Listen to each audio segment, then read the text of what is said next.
Hello, boys and girls. It's me, Creep. your spoopy friend. Oh, okay, yeah. Kiyo. And me, Timmy Red. And now, towards the end of Halloween, we have a special Halloween episode. Actually, I'm not really. Nothing was planned. But I was actually the Binch hoping. Bros podcast. Yeah, I was the Binch Booze podcast. Boo!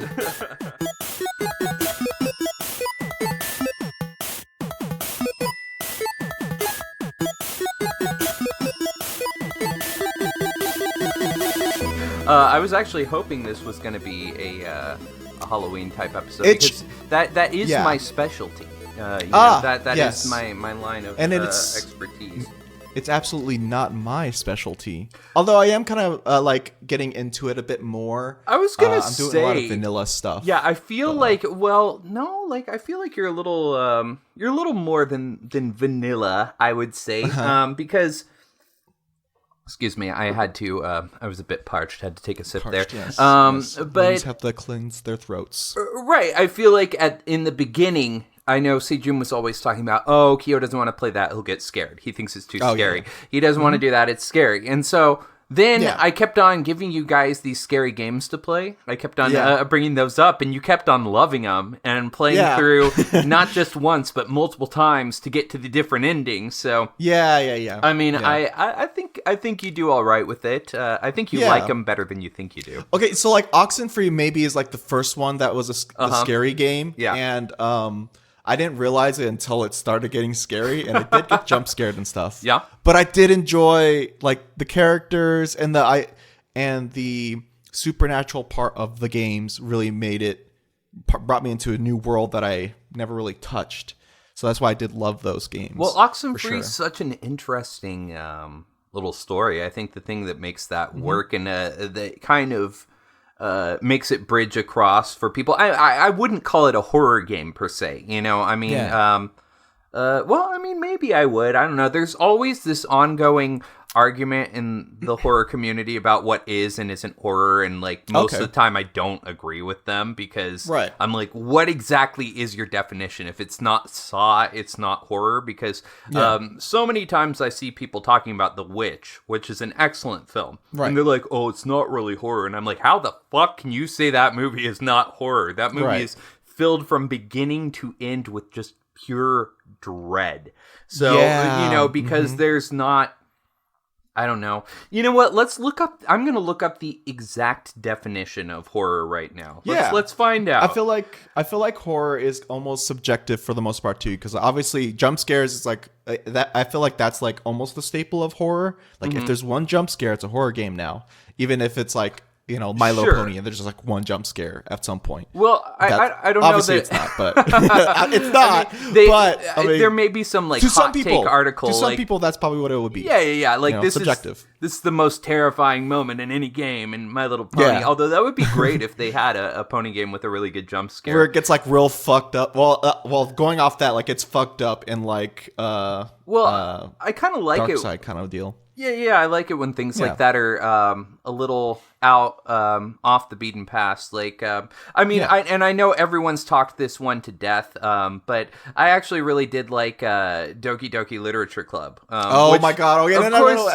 I do need to play that game. Okay, June told me not to look up anything or hear anything. Yeah, don't do that. And I'm not going to say anything, but going into that game because it gives you a warning beforehand. Oh, okay. Interesting. Okay. Yeah, it gives you a warning, stuff happens. But you're going to be playing that game for a good, hour before anything happens. You're just playing a straight-up moe, this is a visual... anime. A dating visual novel. So, I mean, they really went in hard on it. And it's actually really brilliant the way that game was kind of put together. And I think that's one of the... reasons why everyone was talking about it so much. Really smartly done game. And for free, great. Sure. If you can stomach an hour of visual novel. Now, I've, seen anime before, so I kind of knew what I was getting into. I mean, that sounds reductive, but I knew the type of thing that I was going to be doing. I've played some visual novels, just not necessarily that type, because it's not really... my jam, but I played like the Zero Escape games. I had some fun with those. Okay, I played still need to play Danganronpa.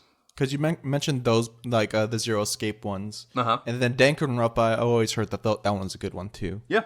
But I feel exhausted when I play those games. And I can read a novel, no problem. I have a great time reading books. But reading a visual novel, it's like you're sitting there for hours and hours. And then you're just exhausted by the time you're done. I almost wish they were a little more bite-sized, kind of like Doki Doki Literature Club is. And even that one's not short. But you can definitely get through it in a couple hours.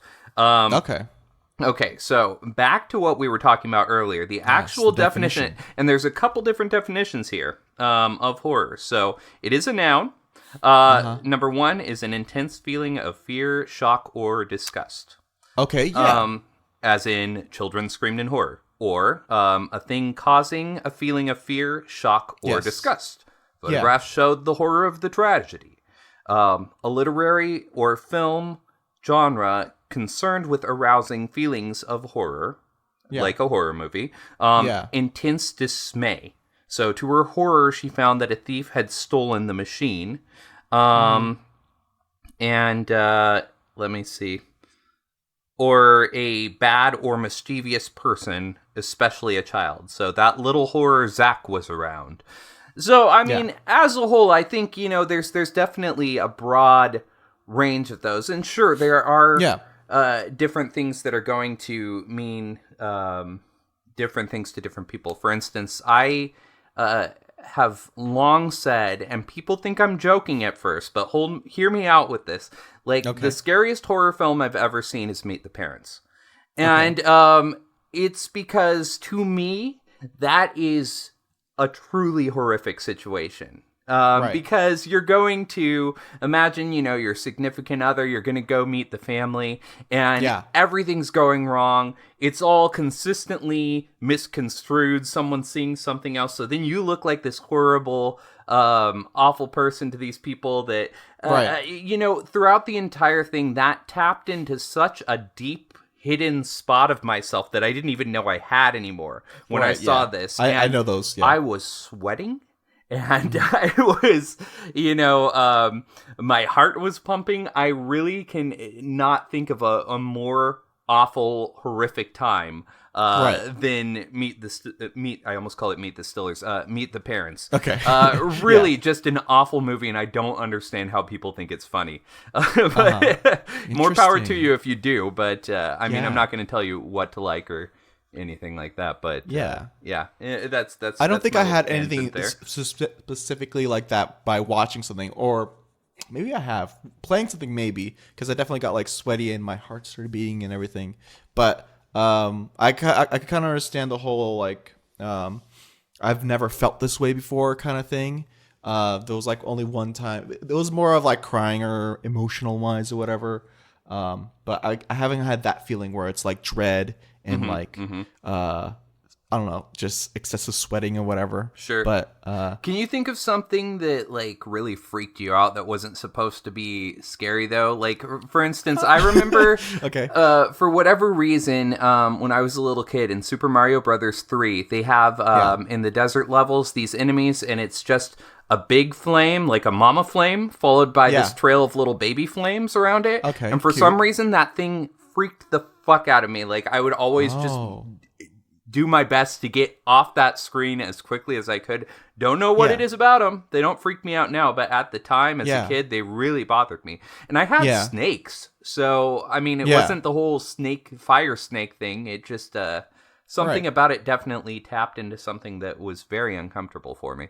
Yeah, I feel like that is like something for me from when I was a kid that scared me, but it was intended to be scary. Was like the little mummy zombies in Zelda. I think it was either Ocarina of Time. Oh yeah. Majora's Those things Mask, that whichever one. Jump up on you and hump you. Yeah, and then when you go. that hump you. Yes. Yeah. Which is but I think those were the ones actually. And then there's another like a mini boss or whatever that has like hands coming out.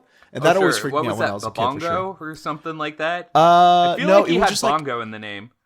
Well, there is like a bongo character that like that's a boss, and he just like pounds on bongos while you try to fight him or whatever. Yeah, I don't know. But there's another one that has like time. Or are you talking about the guys Yeah. that just reach down and grab you and take you to a different room?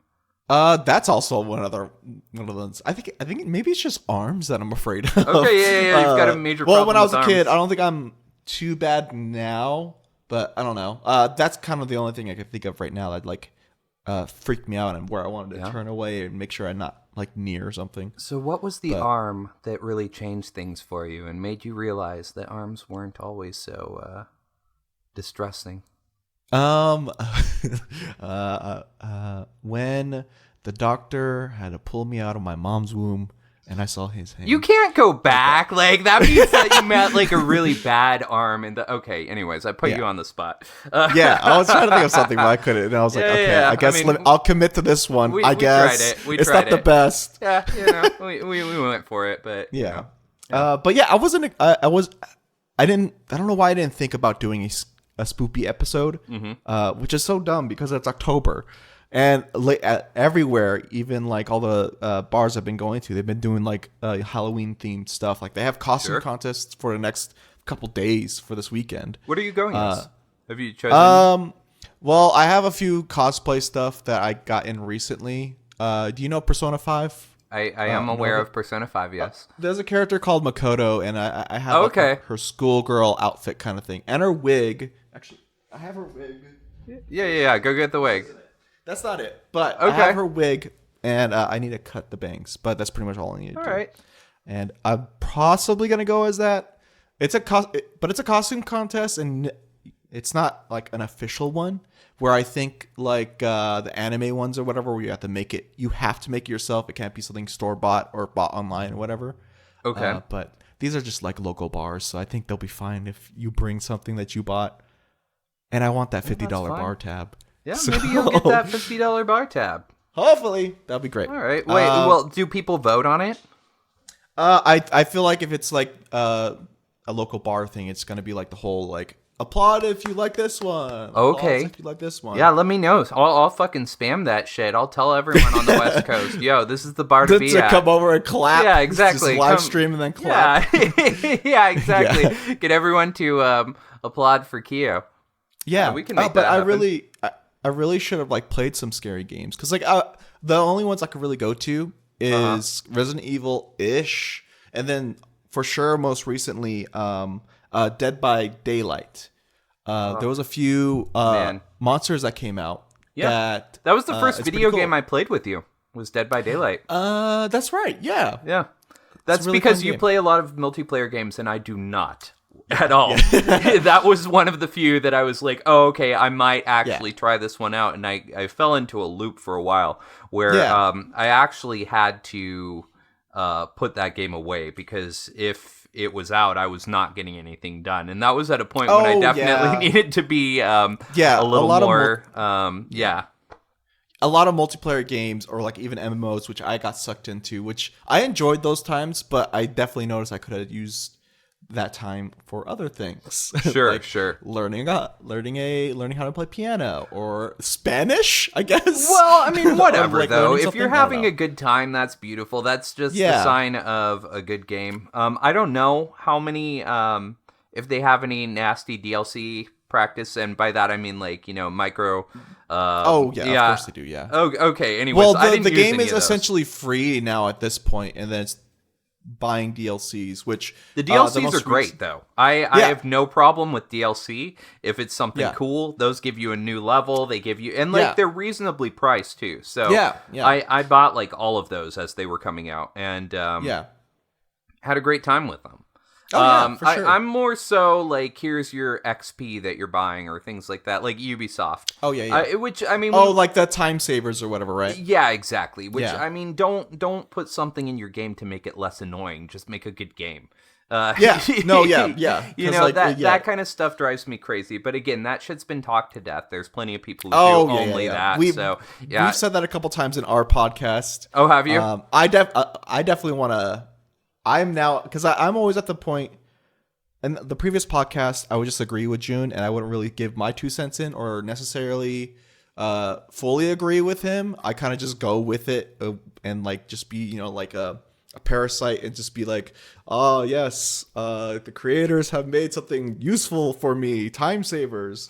All hail my creators of this game. But now I'm more like in the same ideas or the same mindset with you guys, where it's like, yeah, this is stupid. Why just make a good game? Don't make your game shitty for us to buy something to make it not shitty. Well, they do it on purpose. Yeah. I mean, it's what happens with all mobile gaming and all that shit. And I think people are starting to wise up to it. Again, there's people that I'm sure are much more well-spoken than I am on the subject. There's plenty. Oh, yeah, for sure. Yeah. You can look no further than, I don't know, Jim Sterling's entire channel. Right. And, you'll find plenty to say on that. So, anyways, that's our 2 cents. Yeah, DLC, bad. But I do want to say for Dead by Daylight, there's 2 DLCs that came out, I think, recently. Scream is one of the new characters you could play as, I think. Yeah, with Ghostface. I saw that. The biggest one I saw that was like, what the hell? How did this go under my radar is Demogorgon from Stranger Things. Yeah, I saw that which too. I thought that was really cool. And you could play as, the names are slipping in my mind, Steve and Nancy. You could play as them. That's fun in the games. So I mean, I like my kind of generic cute nerd guy with the glasses. Yeah, I always Dwight. play as him. I think his name is Dwight. I can't remember. Yeah. It's always just whoever me I like inside Dave. of him. Dave, I think, or whatever. There's another guy that's like just like a big bulky dude, and I always have him shirtless. I like him. yeah, I like the guy because he's got those big black horn rim glasses. I have a real soft spot for the boys that wear those thick horn rim glasses. Let me tell you, those are a problem for me. Anyone that has any horn rim glasses on right now, please take a picture and send it over to Timmy Red at social media. It's the real Timmy Red wherever social media is found. And I mean, I guess that's just Twitter and Instagram. So you can find me on there. I've recently rebranded. I mean, you've probably seen it already. I've rebranded my whole Instagram and Twitter to Kiyoshi Yorha. I did see that. Yes, my drag thing, and I've mentioned this so many times, and I'm not sure if I told you before, and if not, now everyone will know because it's on this podcast. I always flip from hobby to hobby, and I think this is probably normal to everybody as well. But usually my hobbies stay within like the least 2 weeks, and then up to like a month and maybe a month and a half, and then I drop that off and go on to something else. All right. I'm hoping drag isn't gonna be that because I spent so much. I'm in drag debt now, and also I air quotes drag debt. And I rebranded my whole social media where like Kiyoshi Yorha at Kiyoshi Yorha is my Twitter and Instagram. And my Facebook page is Queen Kiyoshi Yorha on Facebook because I guess for some reason someone has Kiyoshi Yorha already. Which I think I might have messed up. But no, I mean, that doesn't make any sense, because you can have, it's like, what if you're born and your name is Ashley Smith? Like, how many Ashley Smiths are there going to be in the world, both male and female? Yeah. So many of them. So I don't think that would be a problem to have more than one. I mean, there's probably not that many, I don't know, Whoopi Goldbergs or Sigourney Weavers in the world, but... but I think it's because I tried making just a Facebook account instead of Facebook page, which since I made that, I think that already took that name, and I tried deleting it, and it's still not giving it to me. I don't know. It's just a whole thing, but it's fine. Well, you fun fact, you know how I ended up with the real Timmy Red as my name across social medias? Actually, the reason why I did that, I was working on this movie years ago. And everyone had Twitter, and I was like, I don't get it. It's stupid. I don't like it. And so everyone was all about it at the time. This was 10 years ago. So Twitter was just kind of fairly early. It's kind of forming. Yeah, exactly. It had been around a little newborn bit. Baby social media. Exactly. Like, I don't even think I was on Facebook yet. I think I was still using MySpace. MySpace. Oh Yeah. my god. Yeah. I held on to MySpace for a while. I still maintain that Yeah. MySpace in its heyday had a lot of features that Do I you like have better. Because you, Oh yeah, so I you had the custom URL and custom like Exactly. background and everything. I Yeah. had that, and I could add like little dancing people on the Yeah, sides. and that's what I definitely love. Oh, you got autoplay music and a playlist and everything. Yeah, that was amazing. Yeah, it was crazy how Yeah. much you could. It's basically a WordPress or whatever. It's basically a website. Yeah, exactly. That was a lot of fun. That you could kind of go in and do all of that stuff. I loved it, and I also used it as networking for my music that I was doing at the time. Right, And yeah.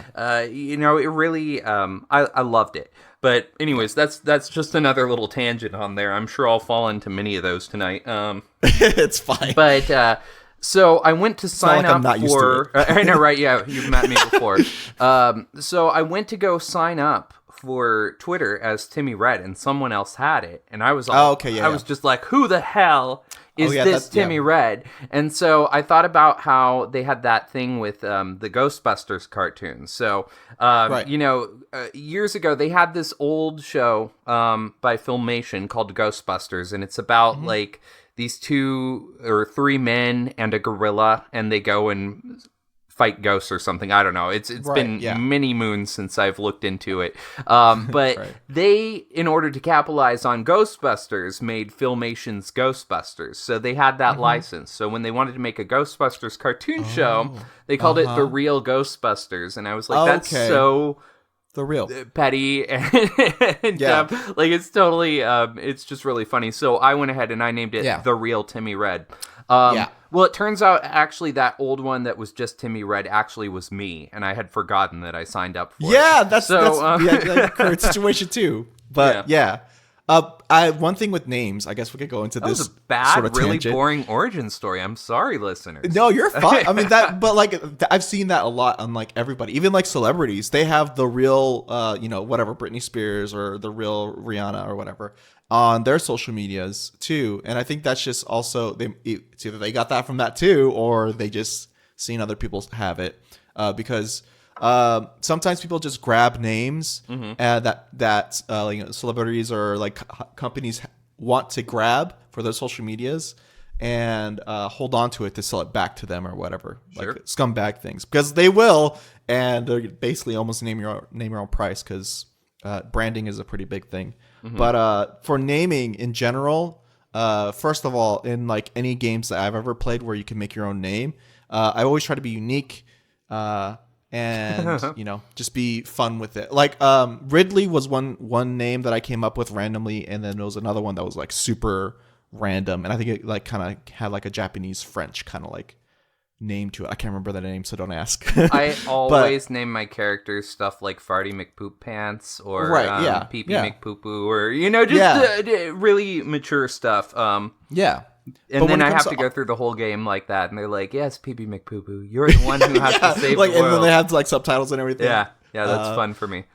It is, that's really funny. I think in Stardew Valley, I had it to where like, what's your favorite food, or what's your favorite thing? And I put ass, and then at some point, you open this treasure, and it says like your favorite thing. You found ass. Oh, that's fun. It just showed that, and I was like, oh, that's funny.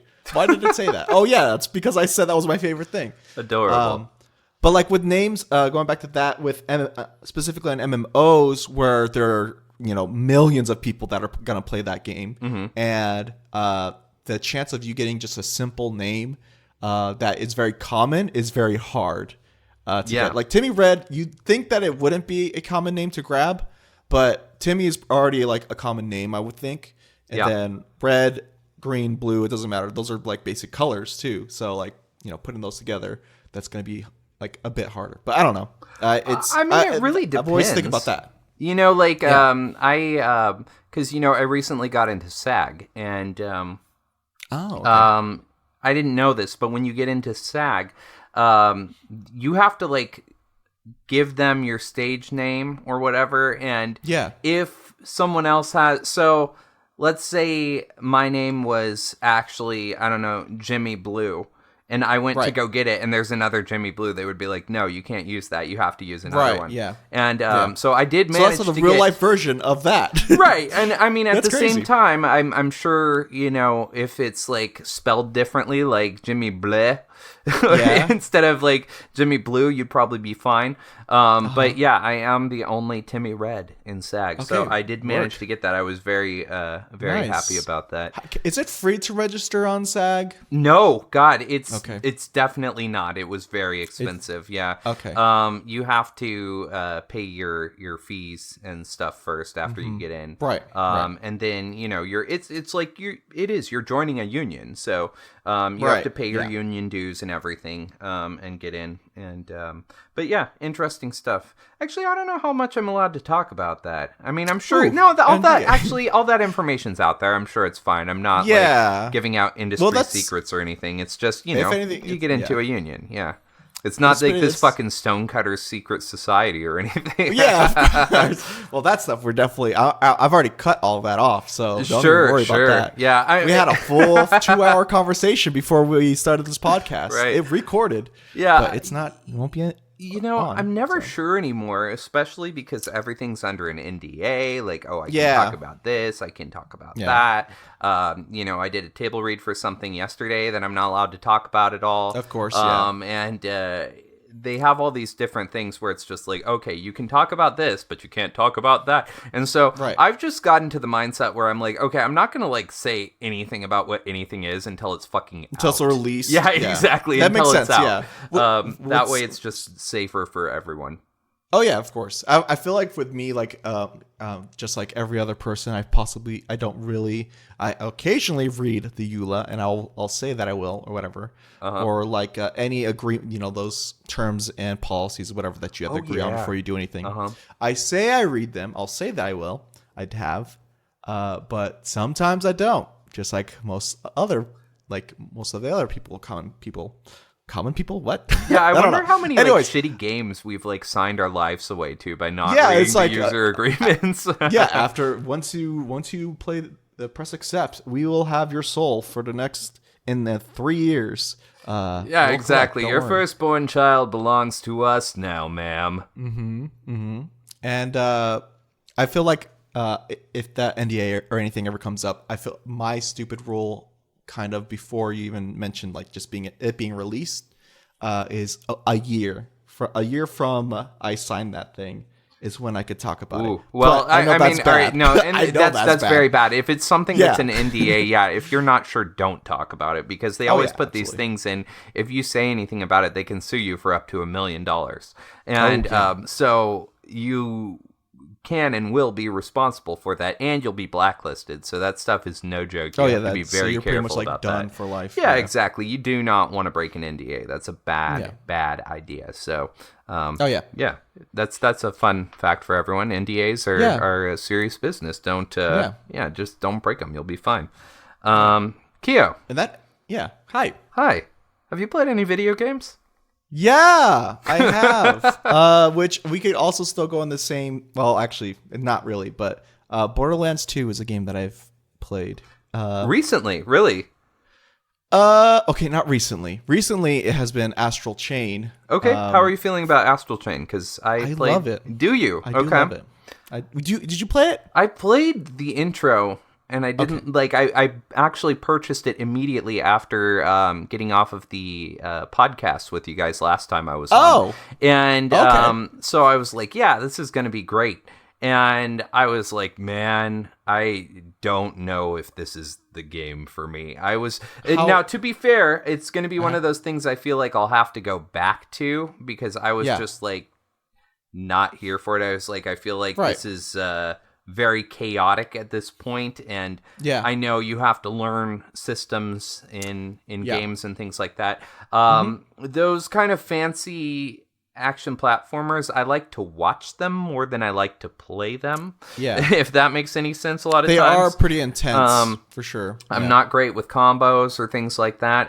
That being said, like I loved the gameplay in like Nier Automata. It's really kind of hit or miss with those things for me.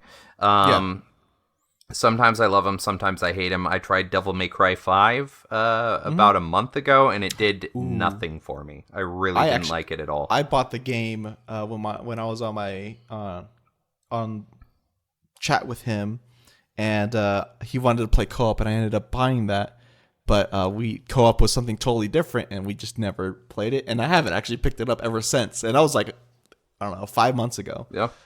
So you just reminded me that I have it. But yeah, it looks like it has a lot of stuff that I would like to watch someone play, because it's campy, it's ridiculous, it's over the top. I live for that shit. But I don't know. I don't know. So you haven't gone too far into it, I take it. No. I played the intro level, like, so the first hour of the game or so. Okay, I will say that I was basically the same way too, where I picked it up, played it, and then at some point I was like, this is kind of not my jam either. But there is like a point, it's almost like watching a series that isn't good until like the 5th episode. That's kind of what how it was for me with Astral Chain, where at some point, I think maybe 2-3 hours in is when it started like getting really good. That's when like all the actual action stuff and then happens, and then you end up getting upgrades and getting more combos and stuff, better combos. That's pretty much the same with me too. It was a weird, like slow start too. So I don't know if that's kind of where you're I'll at. go back and give it a go, because that's the thing with games, you know, like they kind of sometimes drip in the mechanics to you, and it becomes more interesting as it goes along. I'm usually a lot more willing to give a game a longer time than I am a television show per se, because you know, I used to be the type of guy years ago, back before we had just tons and tons of immense immense gluts of stuff to watch, because there was always good stuff to watch. But you know, I think Stephen King was the one that said it, that we're living in Pleasure Island right now. You know, like there's too much good TV to watch. You don't know where to go. So I definitely find I love a movie. It's great. Movies are great because you get everything contained in an hour and a half to 3 hours, something like that. Perfect. Yeah. Great. Give me that. With a television show, I don't want to waste my time on something I'm not liking. The last time I did that with the show, I got really sick, and everyone kept on telling me, "Oh, Once Upon a Time is so wonderful." And so I sat there and I watched the first 3 episodes, and I was like, this is garbage. This is doing absolutely nothing for me. And then episode 4 happened, and episode 4 was amazing. I was like, okay, this is actually, I get why people like this now. And then episode 5 happened, and I was like, oh, okay, I don't like it again. And I think I got to like episode 12 or something. So I texted a friend of mine, because everyone kept on telling me the same thing. Oh, it gets good. It gets better. And promise you. I texted her and I said, yo, when does this show get good? And she said, if you're not into it now, you're not going to be into it. And I said, thank you for giving me that out right now. And I told myself I was never going to do that ever again. Yeah. So, again, another tangent about a completely different medium. But, we're video getting games. into the mind of Timmy Red. So like, this is good. If only I had someone to rein me in. So feel free to rein me in when I do this, because I will talk about absolutely nothing. I mean, it's nothing I'm not used to, or we're like me and June aren't used to. We always go off like tangents and stuff. So like it's fine. Like it's fine. Don't worry about it. But I will bring it in. Like I am watching the time always. So I will bring it in if we. Really I've got a lot to talk about. We're not finishing by an hour. By any stretch. Well, I hope we do, or else it's going to be very long night for me. No, I'll kind of try and rein it in a little bit. Anyways, so Astral Chain has a big, strong recommendation from you. I actually, you know what? My other friend, she played it and she doesn't finish any games, and she did today. Sister, if you're listening, hi. And her recommendation, like stars or whatever, like rating was like 8 out of 10. Oh, I would actually 8 out of 10 from Sister. It's gonna be almost too official, but I will always change my mind, so this don't take my rating too seriously right now. Okay. But I give it a 7 out of 10. Oh, interesting. Um, Which is a good score still. I would like to bring that up for the audience that's like, what? It's always weird because if you're closer to the middle, that it seems like it's a bad thing, but that's just an average thing. I think you and Timmy mentioned that to me on like how you guys rate things, or at least June did. Sorry, did I say you and Timmy? You did, but I liked it. You and June. Not to correct you. Well, I would have corrected myself. You and June mentioned this before, I think, where like your guys' ratings is like to take it's always different for everybody. But I do like the idea, or like the reminder that like 5 out of 10, it doesn't mean that it's bad. It also doesn't mean that it's good. But for sure, anything 4 and below is pretty bad, or is bad. And 6 and above is like good. I mean, it's all going to be subjective by its very nature. For sure. You know, that's the thing is, I mean, it's one thing if a game is literally unplayable, like it is broken where you can't play it. That's a 1. You know, whereas if it's functional, like, I don't know, someone else might get something out of it that I don't, but, no, what we like is, 7s, you know, when they're games that are, kind of 7s, you're gonna kind of find these weirdo games that are not necessarily gonna hit in the same way, but they're gonna, they're gonna be interesting, and I think if you're only playing 10s, you're going to be missing out on a lot of really interesting experiences that maybe have some flaws or some jank to them or something. But people just are like, oh, it's not a 10. It's not a 9 or a 10, so I'm not going to play it. Which I think, again, comes down to the fact that we have so much coming out that a lot of times this stuff just gets pushed by the wayside. And we kind of actively seek out those types of games. Like if I see just something that's really interesting, a lot of times what I'll do is I'll look into it a little bit because I want to see, okay, how does this play? Is this something that's actually going to interest me? And if I see people saying like, oof, like this is actual like bad, you know, gameplay. Depending on how expensive it is, I may or may not still pick it up if that's it's always interesting the thing or not. With me too. But I definitely check out and see if there's anything. I've made some good choices that way, and I've made some bad choices that way as well, including one of them that I'll talk about later in this podcast. But go on. 7. So 7 out of 10 is pretty much where I'm at. I recommended. I still recommend it for sure. Take your time, I guess, and trying to go into it. There's just a few things that I didn't necessarily like. Combat, I enjoyed immensely. That's something I definitely love from like Platinum games. So like just that whole deal and just the different-ish way on how combat works in there is always fun. Even though I kind of defaulted to like the default-ish kind of, it was still pretty fun. But there's just a few other things I was like, that could have been better. But it just didn't exactly light a fire under your butt. No, not like Nier, not like Bayonetta or anything like that. But I mean, you know, I still enjoyed my time with it, and it was a fun time. For sure. Good. Yeah, I'll play it. Yeah. Did you play any games? I played so many games. In fact, a lot of them I played in preparation for this because I remembered a few days ago that I was going to be on this podcast, and I was like, oh shit, I really haven't been playing that much lately. Or so I thought until I started writing down what I had been playing, and I was like, oh, okay. Yeah. And I think the reason for that is that I just played, I just finished, like a week or two ago, I just finished Ni no Kuni, Wrath of the White Witch, which I played on the Switch. Okay. And that was a game that I had picked up on PS3 when it first came out. And again, like I did with Astral Chain, I played it for like in a couple hours, maybe an hour, something like that.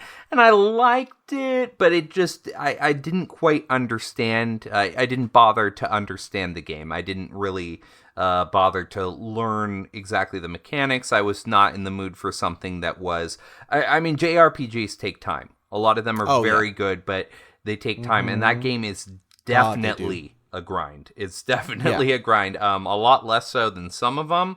But you're gonna spend some time grinding in that game. Have you played that game? I haven't played that game, but June mentioned it at some point.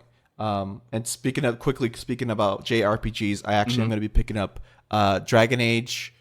No, not Dragon Age. Oh, I do want to pick that up though. Dragon Quest 11 on Switch at some point. Nice. And I was already told that that's going to be a long JRPG. On top of that, Three Houses is also another game I'm going to pick up too. But oh my god, I don't think that's apparently not as bad. Died. Wow. Yeah, I don't think I played that right. Sure I was better at the strategy elements than I was at the RPG elements in the school. Diplomacy and stuff. I was definitely better, and I will say that I was not very good at the strategy elements. So in conclusion, I'm bad at Fire Emblem. I'm not sure. Yeah, but I did like it. I hope I'm not. Yeah. I really want to like play that game and Dragon Quest as well to kind of pick up like cosplay ideas or cosplay stuff. I don't have to play it, but I do enjoy playing video games, so that just makes sense. Sure. I don't know. Yeah, Ni no Kuni is really, it holds up very well. I played it on the Switch. I tend to play a lot of the stuff on the Switch now, especially because I'm going to be going out to California again next month. Yeah. And it's easy to have it on the go. I can transport it a lot easier. So because I travel so much now, it's a lot easier than lugging a PS4 Pro around with me. Oh yeah, absolutely. Would you consider getting the Lite? No. Still no. No, absolutely not. Yeah, I have no need for that because my Switch works as a Switch Lite. It does the exact same thing that a Switch Lite does. It just also is available to be docked. So I have absolutely zero need in my life for a Switch Lite. I guess that's true, yeah. Okay. But I'm reeling back my initial impulse buy, which don't buy that. You have a Switch. There's literally no reason for you to have one. Yeah, but like, I don't know, battery life. I don't know. I don't know why I'm like giving it so much credit, and I haven't done any research at it at all. You can just, if battery life is what you're worried about, all you need to do is go buy one of those rechargeable batteries, and then you can have that with you on the go. So it's, I think one of the other things too is like the Bluetooth capability for the Lite and also the new Switch. So if anything, I might just want the newer Switch because that is a thing that comes with it, and I could have wireless headphones or whatever. Because I hate wires for sure. But I'm a bougie like that, I guess. All right. But you can get those things that just, it's kind of like for instance, I have this little wireless mouse, and it's just this thing that I stick in. They've got stuff like that for headphones as well, where you just click that in, and then it'll transmit to your headphones. If it's definitely cheaper, I'll definitely... Kiyo. Research I have not done it in a very... I'm so glad you talked to me about this before you made this pointless decision to waste your money. I know, yeah. But I don't know. It's just so annoying. Anyways, Ni no Kuni, very cute game. I don't think I loved it to the same level as Seijun did, who basically cries every time he talks about it. It's really beautiful. I think it's very charming how moved Seijun is about it, and it's a very sweet story, and it is. Let me get this call real quick. Sorry. Oh, okay. Hold on. What was that? It was my appointment thing for because internet. I've actually noticed my internet's bad, so. That's why we disconnected last week or whatever, or last month. Just think about what you said and how I heard that initially. There. Oh, well, I can't remember what I said. Sometimes I just how it was your appointment for?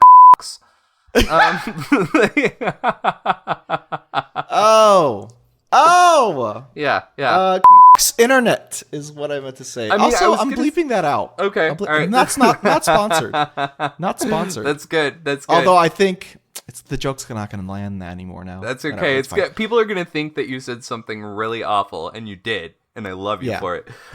Okay, sorry. So Ni no Kuni. Yeah. Okay. June cries. So yeah, June is really he was really very deeply touched by that game, and I can see why. I don't think it hit me to that same level, but it is a very good story. Something that I really do love about that game is as you walk around the towns, each one of the characters, because Studio Ghibli did the designs for most, if not all of the characters and creatures in it. So as you walk through these towns, everyone's just kind of shifting around and doing stuff, and they have their little kind of I would say their routes that they go on. So they're kind of doing the same thing every time. Their AI path. But yeah, exactly. But it works. They're all so charming, and it's so lovingly detailed in those towns that it's really beautiful to just kind of walk around and see what's going on there. That game has just tons of personality and charm, and if you are the type that does like JRPGs and you haven't played it yet, or if you're someone like me who both loves and hates JRPGs, I managed to make it all the way through, and I had a great time with it. I did. Okay. Now, sometimes what I would do if I felt like, okay, I'm too underleveled right now, I would just put on a podcast or something, and I would just kind of walk around. Exactly. I would walk around and grind. I don't regret my time with it at all, though. It's got a lot of, it does. I've heard a lot of times it's compared to, what was it? The Tales series, that kind of a fighting. Okay. I would say that's probably the closest I can think to. It is very close to a Tales game. Also, you can kind of charm the monsters and use them. I think you're supposed to swap them out pretty frequently, but I didn't really do that a whole lot. I was like, I'm just kind of sticking with what I got. The AI companions you get that come along with you, you do kind of have to limit what they have access to, because they'll use all of their MP in like a really easy battle just immediately, and you're just like, oh god. So you have to keep on spending all this money on them. But those are kind of like minor gripes in the long grand scheme of things, because it is really you'll have I would be very surprised if you like JRPGs, like, definitely play it. If you kind of like JRPGs, definitely play it. If you don't like JRPGs, maybe don't play it. But it's I really had a great time. I'm glad that I finally got a chance to play Ni no Kuni, Wrath of the White Witch. And it was a reasonable length. I would say I beat it in maybe like 45 hours, something like that. And it's just 45, Ni no 50 Kuni, hours. Wrath of... Yes, Ni no Kuni, Wrath of the White Witch. They also have Ni no Kuni 2, which actually I had played some of before. In fact, I feel like I played like 10 to 12 hours of Ni no Kuni 2, and I don't remember a single thing about Ni no Kuni 2. I remember I liked it, but being that... It's not memorable.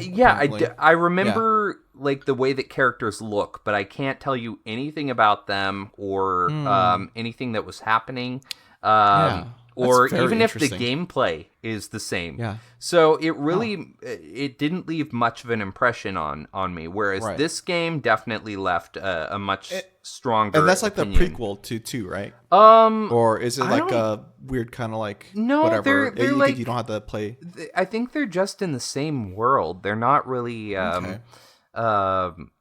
Yeah, no, I mean, I don't know, because I hadn't played the first one, so I don't know how... I don't think that they're very closely connected at all. I think it's just kind of... like Final Fantasy kind of thing. Yeah, like, I think it's much later down the line in that world, because if I remember correctly, the prince, the little cute cat-eared prince with the blonde hair, I believe he is the Prince of Ding Dong Dell, which is the first place that you go to very funny name. Once you get to the world that they live in. I don't even remember what the name of the world is. The game is filled with puns. Like there Okay. are Gosh, so nice. many puns in that game, like almost an exhausting amount. Which I got a big kick out of a lot of them. But yeah, Well, that's cute fun. game, like it. I'll definitely pick it up. Like I said, I've noticed I'm mostly playing on my Switch lately.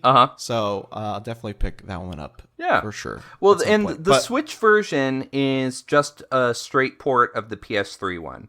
So they also remastered it for PC and I think Xbox. I'm not sure, but definitely PC and PS4 have the remastered version of it. Which that's I believe the Switch one doesn't. No, the Switch one is just a port of the PS3 game, which is fine. Okay. That's a good looking game. You know, it's a good. Oh yeah, Studio Ghibli, right? So yeah, it's a good looking game, and I mean, sure, you're gonna see like a little bit more. You know, there's some jagged textures and stuff sometimes, but it's. I feel like honestly it wouldn't matter because when you go on portable, anyways, it already like downscales it anyway. So yeah, for me, I guess it wouldn't matter anyways. It really doesn't matter at all. Yeah. But that's fun. I haven't played any JRPGs except for even like Persona 5 is probably the very last JRPG that I played. Me too, and I didn't even finish it. Yeah. But it sounds like a good game. Also, just another game gonna suck hours into. It sounds like so. Yeah, that's great. Yeah, definitely. I would recommend sticking with it if you do play it. You know, kind of give it your time because that story is it is a good story. It is definitely worth experiencing. Cool. Yeah, it's like a really good children's film. You know, I don't know that I would say it's as good as like a Ghibli movie, but you know that's because there's no grinding in Ghibli movies. No, well maybe there is, but they cut that out. Oh God. But what else have you played? Borderlands 2, which is kind of funny because last month I said I was going to talk about Borderlands 2 today, and just probably not even say really good things about it. But we are running out of time. Oh my God. I've got like 5 more games to talk about. Well, maybe next time, if you're free next month, or I'm going to forget about those games at some point, like this week, or coming November, we could probably schedule something with you and just talk about that with you. Okay, I'm going to delete a lot of these games on here and just leave the important ones on. Okay. But I will say for Borderlands 2, there is for Spoopie thing. Starting today, or yesterday actually, on the 24th at 3 p.m. PST, there is a Spoopie event called the Blood Harvest, I think. Oof. Look at me, video game extraordinaire. Actually, there's also some other things that June mentioned. It's like China or something. I can't remember. I'm really bad. I haven't done any research. It's with Hearthstone player, or not Hearthstone, Heroes of the Storm player, and like money. But yeah. About the guy that he spoke up about what's going on in China, and then how Blizzard basically poo-pooed him and took away his funds, and then all of a sudden they gave him his winnings back, but he's still banned for 6 months or something like that. Oh yeah. So everyone's going bananas on it. I haven't paid too much attention to it. It seems shitty. Yeah. Everyone, I mean, the thing is, like, I'm not a big esports guy, and I'm not I'm sure Sejun has plenty to say on this. All I've seen is I've looked at it and I'm like, yeah, that's totally shitty that they did that to this guy. You know, for speaking his mind, and you know, obviously, you know, Blizzard clearly has you know a lot of strong support from China and Chinese players, which sure, but they silence that voice, and they. I don't know. Like I'm not as well up on this particular incident to speak well on it. But again, I'm sure Sejun will be happy to talk about it next time. Yeah, which I feel like we're probably gonna talk about in the next podcast anyways when he's back. Sure. Hi Sejun, if you're listening. He better be. That would make Yeah. Anyways, back to Borderlands 2. The blood harvest thing is happening, and I think there's like some special costumes and cosmetics and stuff, which I kind of like just because it has a whole that kind of gives me the whole Monster Hunter vibes, Monster Hunter World vibes, where they release like events that have like special cosmetics or whatever that you don't buy, but you have to go out and earn yourself or whatever. But Okay. Something to keep it on. But Borderlands 2, I think I'll probably save for next month. Why do I keep saying that? I don't know. All right. But yeah. Did you want to try to do a lightning round of your games? Yeah. Or okay. Absolutely. Okay. Ring Fit Adventure. So yeah, I have played Ring Fit Adventure. Which, are you aware of this? You have a look on your face like you're not. Okay. Is it the game on Switch where you have to hold a thing above your head? Yes. Okay, I've seen a video on that. Maybe on Twitter. Maybe it was even you that like retweeted or whatever. I haven't retweeted anything about it. Okay. So this is essentially the spiritual. Well, I don't even know if it's a spiritual successor to Wii Fit, but it's an exercise program. So what you do is you put one of the Joy-Cons to a strap on your left leg, and then you put one of them in this ring, and so it has all these different kind of exercises for you to do. Yeah. So I got it. I injured myself a while ago. I actually have a herniated disc, and I just recently got a steroid shot into that herniated disc. And so I said to myself, well, this is a good way for me to kind of like, while that steroid works its magic and hopefully helps stabilize that disc, I can kind of go through and easily get into shape, which I'm not out of shape per se, but I definitely I should work on that core strength and a couple other things. This game definitely... I will say you do look really good right now, looking at your face right now. Stop it some more. Stop.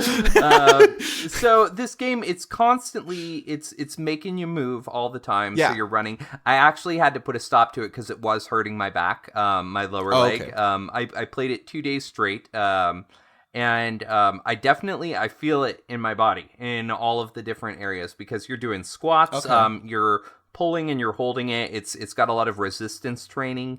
It's an RPG where you're fighting monsters using exercise moves, and so you're gaining EXP, and you're strengthening up while your body is also strengthening up. It's a brilliant idea. It really is so cool, and that's awesome. Yeah, it's really great, and it can tell kind of what you're doing. Now, obviously, you can kind of fake it if you want to, but I if you're doing what it actually tells you to, you're obviously going to get the workout. You're going to get the workout out of it. So another like fitness thing that I picked up that I dropped off immediately-ish, kind of. I don't know why I didn't continue, but Switch Boxing was one of those two where like you kind of put in you should put in what they recommend, but you can obviously just sit down and like do the boxing steps and everything. Sure, and cheat it that way. So like that sounds like what's similar. This one's a little bit. That's a cheat way. This one's a little bit harder to cheat. Like, you can't cheat all of them, but it definitely has some ways that you can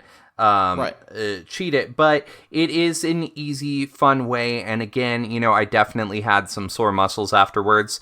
That's good. Which is great. Yeah, you're going to be doing a lot of running in place and a lot of squats in the beginning. I would love to do some squats. Well, great. You know what? Hey, you could do a lot worse than the Ring Fit Adventure, because it is it's fun, and it seems like it's a good way to entertain people like me that aren't necessarily out of shape, but aren't the people that necessarily want to be at the gym every day either. So it's just kind of a good training method. I just have to wait for the steroid shot to set in a little bit more before I'm doing more, because the actual exercises weren't the problem. It was more the amount of running in place. Basically. Well, no, it's running in place because, with the disc, that's caused a lot of sciatic pain, which goes down your leg.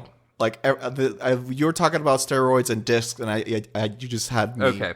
Well, someone that over my listens head. to it may understand what I'm Yeah, talking of course, about. yeah. So, Yeah. anyways, yeah, you can kind of do it to your own fitness level. So I went on a little bit more of the casual mode, Okay. and even on that, Right. I felt it. Not so much that I was going to die, because I did limit myself, knowing that I did just get a shot in my spine like a couple days ago. I said, okay, I'm going to...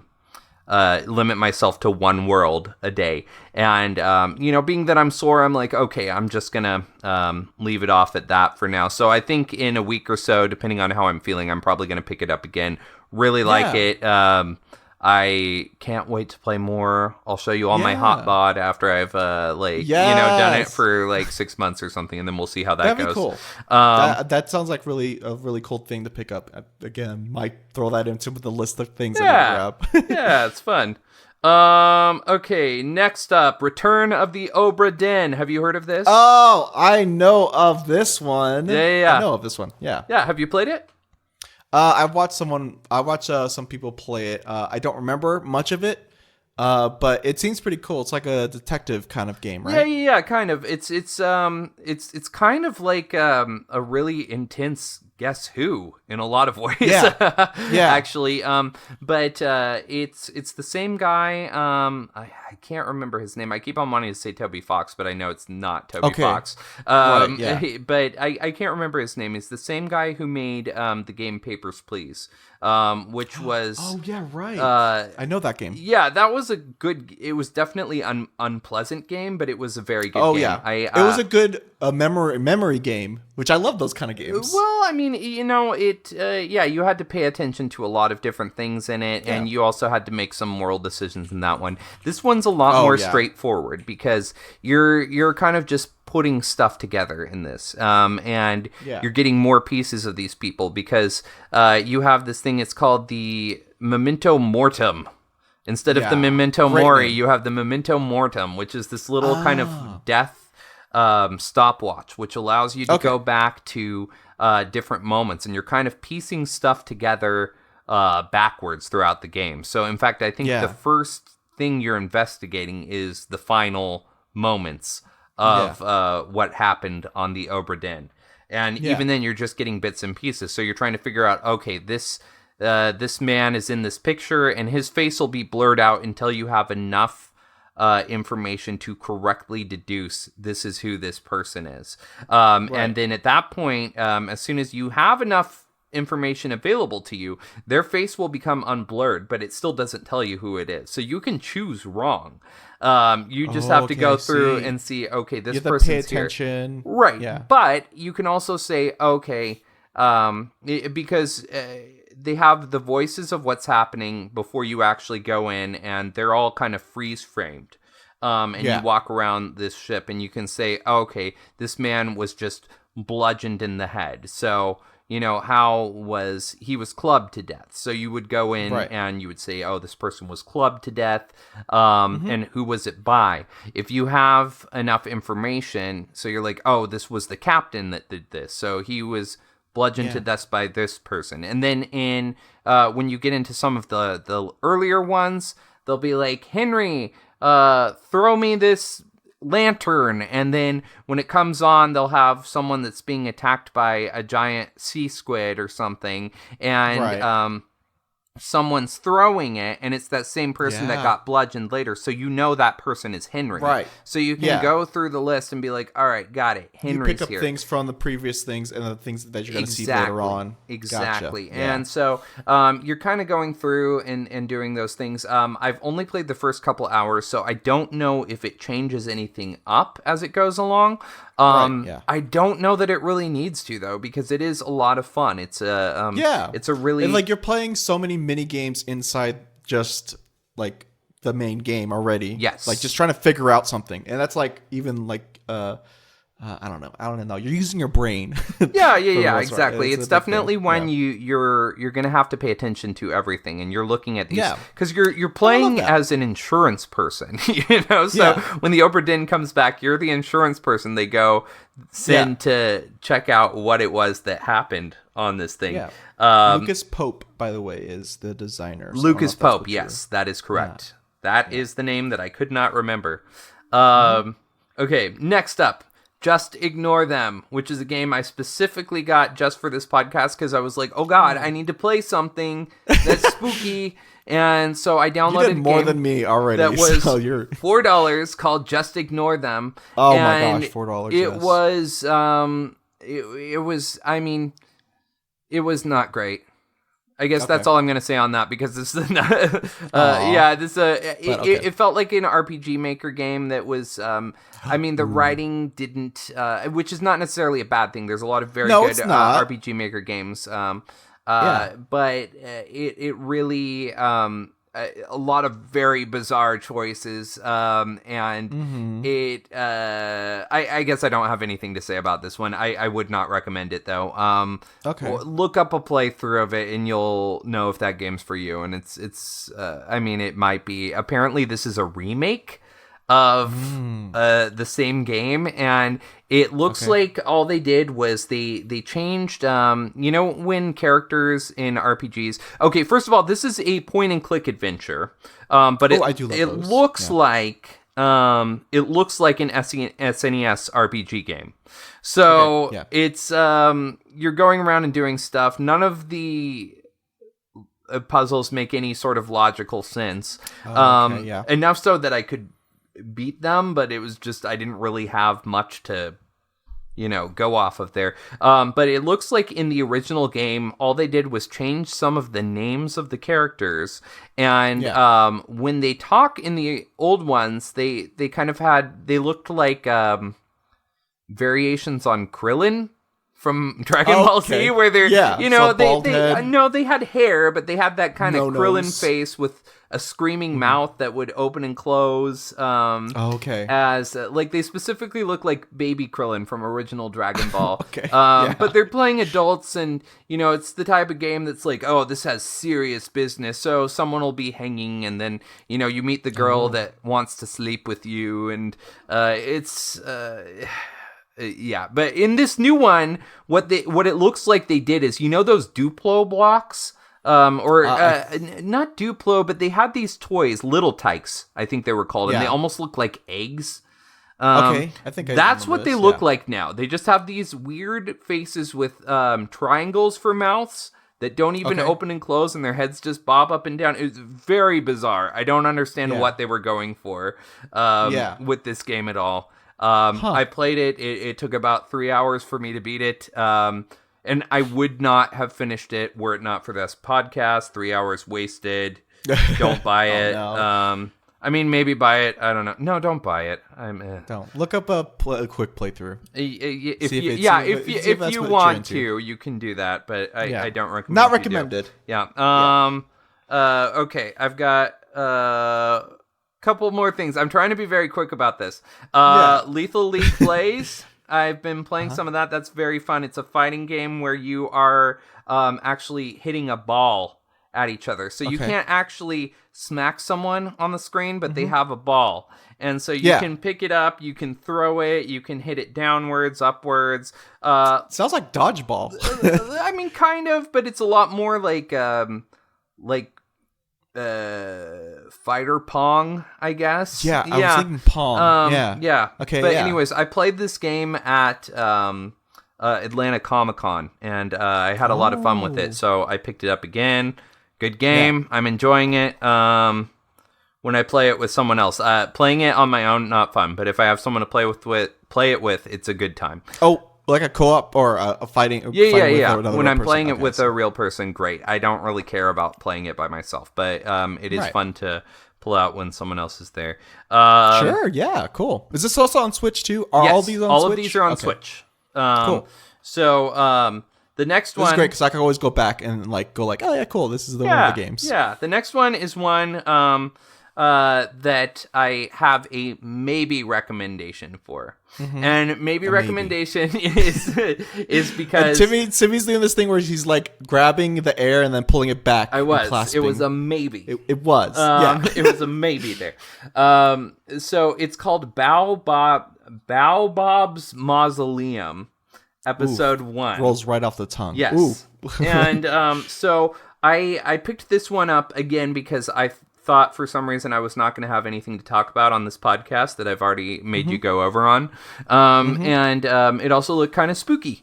This is a game. This is a perfect example of a 7. Actually, I'd probably call this game a 6 that I really like.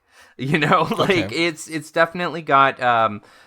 It looks like almost like spooky Earthbound. Is kind of the style that it goes for, and you play as this eggplant that's in the FBI named Watricio, and they have this town, I believe it's called Flamingo's Cove, that appears every 25 years on the 11th of March.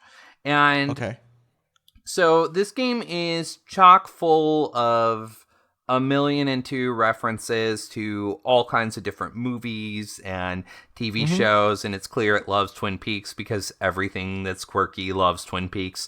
And it's constantly changing gameplay styles throughout. So I mean, it'll turn into at first it's kind of like a puzzle game where you're almost playing fetch, like, okay, like I need to get this to go over here. You meet this drunk that needs he won't get out of the way of this truck, and he's like, oh, you gotta give me beer. So you go to the garbage can, classic. and you're like, oh, okay, like I'll give him this empty beer bottle that I found. He's like, I don't want an empty beer bottle. So you go and fill it up with gas and piss on it. No, you fill it up with gas, and he drinks the gas, and then he runs away to puke so you can move the car. This game is got so much personality, which I really like about it. Excuse me. And all of the gameplay is janky. I would say it's not like good. In fact, they have one section where he puts on 3D glasses and the game becomes 2D 3D. And although I like the way that it looks, I think the controls definitely could have been better. I highly recommend using the D-pad to play this game. I don't even recommend attempting to, whether it's 2D or 3D. I don't recommend doing that. Now, I do have one major maybe problem with the game, but I figured out how to deal with it. So I had to look up at one section, there's a walrus that's asking you for a code, and he keeps on telling you, oh, like maybe you have to look over here. And so I exited the game to see, like, well, is this where I need to go into the help menu to find this? And I couldn't find it anywhere. So I found it on an old Steam post. Finally, I just looked it up because I was like, I have no idea where I'm supposed to look for this. I haven't seen anyone that's been playing it on Switch, so I don't know. I assume they probably updated it, but apparently you were supposed to go to the developer's website to find the code, kind of like you would back in the day with old types of games. And unfortunately, that website does not exist anymore. archive.com or something or whatever websites. I'm not smart enough to do that, but I do have the code right here. If you would like to play that game and get to that point, that code is 160217. The game is filled with all kinds of just gross and funny and spooky and weird stuff, and the soundtrack is excellent. It's a lot of fun. I would say definitely check out a trailer for it, and you'll know right away whether or not that's the type of game that you are going to like. If you know me and listen to our podcast, which I'm sure you have, music is like a big thing. So like, I definitely want to check that out. Yeah, it's fun, and it's also both episodes 1 and 2 are $4 each on Switch Store right now. So inexpensive, worth it. None of these are sponsored, by the way. No, just saying. No, exactly. There's a lot of good sales going on the Switch Store right now. But those were ones that I did. In fact, I actually immediately bought episode 2. I haven't played it yet, but I did buy it as soon as I finished the other one because I liked it despite all of its many flaws. This game, there's because it's that's the code for one example is like one of the ones, right? I mean, it's there's the code. That's the most egregious one. It's just sometimes things don't move as quickly. Like, they have kind of a Frogger well, they have a section where it becomes basically a Legend of Zelda dungeon. And, they have these worms that you have to ride across, and they take forever to get across. And so you're like, okay, I'm going here, and you have to wait for so many seconds before it moves to the next spot, and then it's going to move to the next spot. Yeah. And again, that sort of stuff. It's more so quality of life stuff, where it's like, with a little refinement, I think that the game could have been a lot better, but it's something that I could still, Baobab's, I'm not sure if it's Baobab or Baobab. I'd have to look it up. Let me check that up, right? Baobab's. It's Baobab. So it's Baobabs Mausoleum. Okay. And again, if you take a look at that, at the trailer, and you think that looks good, then you could do a lot worse with a couple hours. Okay. Couple other things real quick, and I swear these are actually very quick. Last time I was on, I was throwing a fit about the fact that I tried to play Where the Water Tastes Like Wine on my PC, and it would not play. Well, it was just announced that it is coming to the Switch on November 29th. So I'm very excited about that. I'm going to try again. And I'm going to play it, and hopefully I'll be back on the show to talk about all of my thoughts on Where the Water Tastes Like Wine. And then I have a movie recommendation for a film I just watched called The Death of Dick Long, which is the best movie of the year. I think I actually did see you post on your social medias about this. I did post about it. I watched about 5 movies the other day, and that one was the unexpected hit of the evening. I mean, I was just laughing and crying, and it killed me.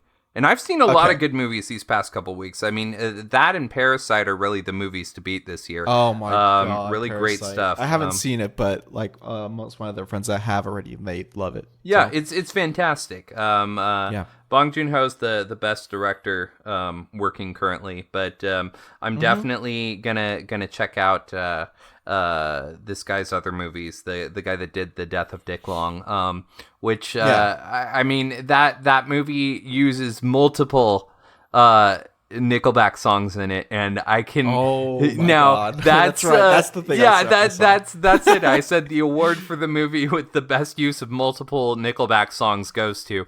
I will say that I actually kind of do like Nickelback, which is really weird. You know what? That's a bold statement, and that's really beautiful. And I love that you. I don't love it. I will say I don't love it, but I do like it. I love that you like it, and that you feel no shame in the society that would easily shame you for liking it. Look at his photograph. No, that's beautiful. I mean that legitimately, because it's almost like it's almost like a joke at this point how much people hate Nickelback. It's kind of like back in the late 90s, when if you liked Hanson, like, you can't like Hanson, blah, they're terrible. It was like the cool thing to not like Hanson. It's also the cool thing to like not like Nickelback. Now, I very much don't like Nickelback. However, I think it's beautiful that you do like Nickelback.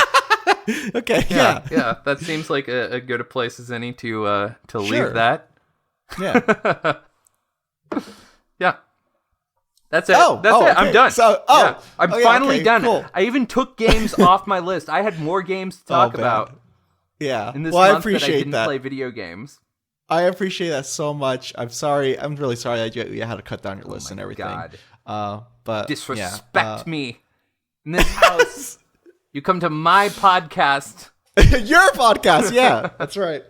No, but you really did a lot more than I did, because literally, like, I've just been out and about, and I haven't played any games. Like I said, Switch, I think, is my current primary console now. Yeah. So that's probably where I'll be living for the next month. Which honestly, it will, because I'm getting 3 houses. I'm probably gonna get Dragon Quest, And Pokemon Sword and Shield's coming out in November 15th, and Kiyo, I'm obviously going to be on that. So give yourself a drip feed on those RPGs. Otherwise, you're not going to finish any of them because RPGs, all 3 of those games are such huge time sinks. Like, get maybe one of them, and then get like a couple little games that are easy to play. Because otherwise, you're going to be stuck playing. You're not going to finish any of them. It's I'm definitely not going to play them all at the same time. That's ridiculous. And don't play them all at the same time.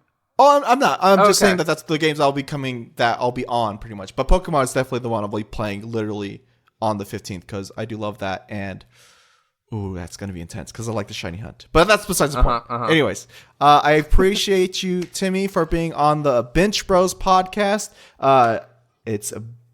We are on Facebook. Jeez, wow. Holy balls. I haven't done this in a while. We are on Facebook, Binch Bros podcast, facebook.com/Binch Bros podcast. And we're also on Twitter, Binch Bros pod. And you can also follow me on Instagram, Twitter at Kiyoshi Yorha, and on my Facebook page, I guess, facebook.com/Queen Kiyoshi Yorha. And then Timmy Red was our special guest for this evening. That's you want to plug in any of your social medias? Sure. Yeah. You can find me on Twitter and Instagram at The Real Timmy Red, spelled exactly how it sounds. I have Facebook too, but I probably won't add you if I don't know you. So, yeah. That's why I have a page, which I'm glad I have. So sure. There it is. I've got Also, follow my band, Official Brunch Bois. Ooh. Yeah, we're Brunch Bois on. I think we're just Brunch Bois on Twitter, but that's BOIZ. Or you could listen to us on brunchbois.bandcamp.com or on Spotify if you just look up Brunch Bois. Now they have some other guys that decided to make a Brunch Boys a group that shows up when you look for us. They do house music, so they're more popular than we are. But make sure you spell that BOIZ, or else you will find yourself listening to the Brunch Boys, who are definitely a different group. And we have a Christmas EP that is in the works and will be coming out next month, I believe. It depends because almost one of the vocalists who's going to be sending some vocals to us is living in California, which is currently on fire. So that's gotten pushed back a little bit. But it is coming. It should be here. If not by late November, it will be here on December 1st. Also, feel free to shoot me a message. I like talking to people. Don't forget to send those horn rim glasses pictures. Oh yeah. Please, if there's any cuties in horn rim glasses, send them to my Twitter. I like that. Yeah. I promise not to be a creep, but I'll tell you look nice. Yeah, that's it. Follow us on all our social medias and share this podcast because we don't really put any advertisements onto this, but and comment, especially on the Facebook stuff. I think I pay attention more to that. We try the whole email thing, and I'm really bad at that. So, thank you for listening. Thank you, Tim, for being here. Bye. Bye. Bye.